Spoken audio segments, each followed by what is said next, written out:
এই যে আপনারা দেখতেছেন, একটি প্রশস্ত সড়কের দুই পাশে চুয়া মেলে দাঁড়িয়ে আছে রঙিন ফুলে ভরা গাছ। গাছগুলোর সবুজ পাতা আর গোলাপি ফুল প্রকৃতিকে করেছে আরো মোহময়।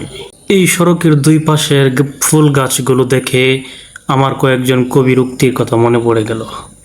সংস্কৃত কবি কালিদাস তিনি বলতেছেন, প্রকৃতি কখনো শব্দ করে না, তবুও তার নিঃশব্দ ভাষা হৃদয়ে বাজে। এদিক দিয়ে রবি ঠাকুর বলতেছেন, প্রকৃতি আপন গরিমায় আপন রূপে আপন চন্দে আনন্দিত, সে আনন্দ আত্মার আনন্দ।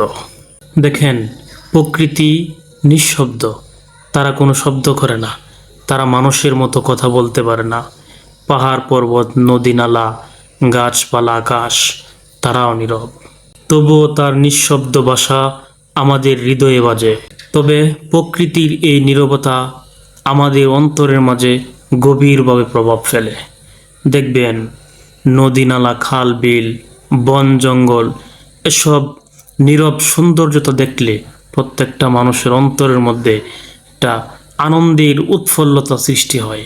কারণ প্রকৃতি কথা বলতে না পারলেও প্রকৃতি নীরব শব্দের মাধ্যমে সে যেন কোনো কথা বলতেছে, যা মানুষের অন্তরকে আনন্দিত করে দেয়।